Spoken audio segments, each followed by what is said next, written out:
നമസ്കാരം. എല്ലാവർക്കും ഈശ്വരാനുഗ്രഹം കിട്ടട്ടെ എന്ന് പ്രാർത്ഥിച്ചുകൊണ്ട് എല്ലാവരെയും ഞാൻ ഈ വീഡിയോയിലേക്ക് സ്വാഗതം ചെയ്യുന്നു. ഞാൻ ഇന്ന് പറയുന്ന വിഷയം 2026 വിഷുഫലം. അത് ചിങ്ങക്കൂറുകാരുടെ വിഷുഫലമാണ്. കൂറുഫലമാണ് ഞാൻ ഇവിടെ പറയുന്നത്. അത് ചിങ്ങക്കൂറുകാരുടെ. സംക്രമ പുരുഷന്റെ ലക്ഷണം അനുസരിച്ച് മകം, പൂരം, ഉത്രം ഈ നക്ഷത്രക്കാർ മധ്യഷഡ്ഗത്തിൽ വരുന്ന നക്ഷത്രങ്ങളാണ്. മധ്യഷഡ്ഗത്തിലാണ് വരുന്നത്. അപ്പൊ ഇവരെ സംബന്ധിച്ചുള്ള വിഷുഫലമാണ് ഞാൻ ഈ വീഡിയോയിൽ പറയുന്നത്. അപ്പോൾ 2026 ഏപ്രിൽ 14 ചൊവ്വാഴ്ച രാവിലെ 9:34 ചതയം നക്ഷത്രത്തിൽ ഇടവൻ രാശിയിൽ സൂര്യൻ തന്റെ ഉച്ചക്ഷേത്രമായ മേടൻ രാശിയിലേക്ക് സംക്രമിക്കുന്നു, അല്ലെങ്കിൽ കടന്നു വരുന്നു. സൂര്യൻ മേടൻ രാശിയിലേക്ക് എത്തുന്നു. അന്നാണ് സാധാരണ നമ്മൾ വിഷു ആഘോഷിക്കുന്നത്. എന്നാൽ ഇപ്രാവശ്യം ഏപ്രിൽ 14 15 വിഷു. കാരണം അന്ന് സൂര്യൻ മേടൻ രാശിയിലേക്ക് പ്രവേശിക്കുന്നത് സൂര്യോദയത്തിന് ശേഷം രാവിലെ 9:34 അതുകൊണ്ടാണ് അത് പിറ്റേ ദിവസത്തേക്ക് വിഷു മാറുന്നത്.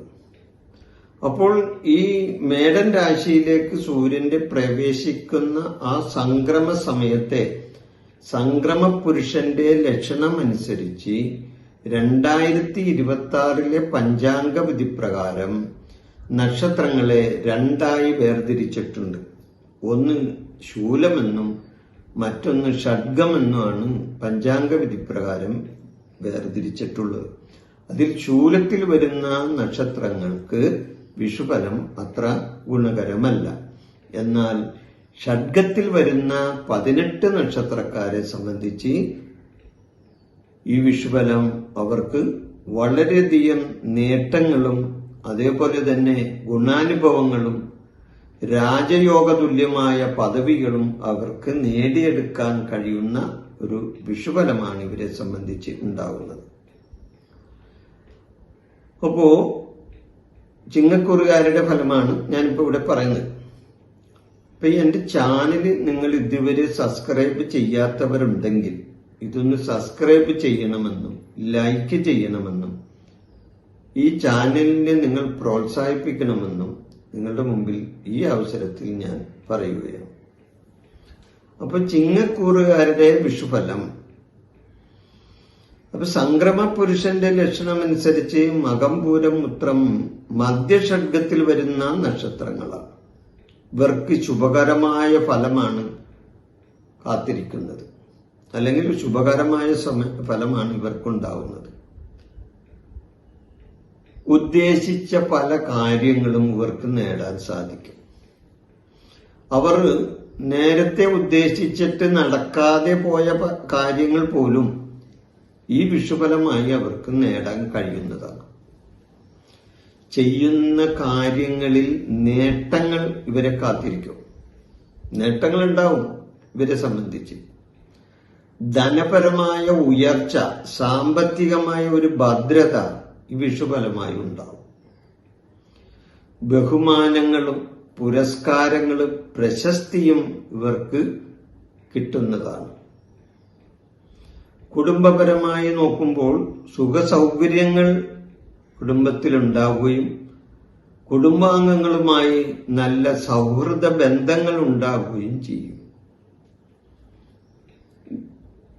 ഗ്രഹനിർമ്മാണം നടത്താൻ ഉദ്ദേശിക്കുന്നവരെ സംബന്ധിച്ച് അവർക്ക് ഗ്രഹനിർമ്മാണം നടത്താനും ഇനി ഗ്രഹനിർമ്മാണം പൂർത്തിയായവരെ സംബന്ധിച്ച് ഗ്രഹപ്രവേശനം നടത്താനും ഒക്കെ വിഷുഫലമായി അവസരങ്ങൾ വന്നു ചേരുന്നതാണ്.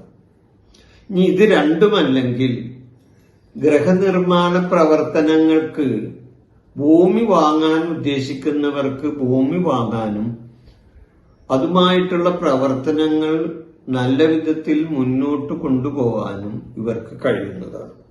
ഈ വിഷുഫലമായി ഇവർക്ക് അങ്ങനെ വന്നു ചേരുന്നതാണ്. ഉദ്യോഗസ്ഥന്മാരെ സംബന്ധിച്ച് ഇവർക്ക് പ്രമോഷനും ശമ്പള വർധനയും സ്ഥാനമാന ലബ്ധിയും മേലധികാരികളുടെ പ്രശംസയും ഇവർക്ക് ഈ വിഷുഫലമായി വന്നു ചേരുന്നതാണ്. മംഗളകർമ്മങ്ങൾ, കുടുംബത്തിൽ മംഗളകർമ്മങ്ങൾ നടക്കാൻ ഇടവരും. വിവാഹ സംബന്ധമായ കാര്യങ്ങൾക്ക് തീരുമാനങ്ങൾ ഉണ്ടാകും. തൊഴിൽപരമായ ഉന്നതി ഉണ്ടാകുന്ന ഒരു സമയമാണ്. കച്ചവടത്തിൽ ലാഭമുണ്ടാകും. ബിസിനസ് സംബന്ധമായ കാര്യങ്ങളിൽ പുരോഗതി ഉണ്ടാകുകയും ചെയ്യും. അങ്ങനെ മൊത്തത്തിൽ നോക്കുമ്പോൾ ചിങ്ങക്കൂറിൽ വരുന്ന നക്ഷത്രങ്ങൾക്ക് ഈ വിഷുഫലം വളരെയധികം നേട്ടവും അതേപോലെ തന്നെ വളരെ കാര്യങ്ങളിൽ അഭീഷ്ടസിദ്ധിയും കിട്ടുന്ന ഒരു വിഷുഫലമാണ് ഈ ചിങ്ങക്കൂറുകാരെ സംബന്ധിച്ച് ഉണ്ടാകുന്നത്. ഈ വിഷയം ഞാനിവിടെ അവസാനിപ്പിക്കുന്നു. നിങ്ങൾക്ക് നന്ദി, നമസ്കാരം. എൻ്റെ ഈ ജ്യോതിഷ പ്രോഗ്രാം നിങ്ങൾക്ക് ഇഷ്ടപ്പെട്ടാൽ ഇത് സബ്സ്ക്രൈബ് ചെയ്യാനും ലൈക്ക് ചെയ്യാനും ബെൽ ബട്ടൺ അമർത്താനും മറക്കരുത്.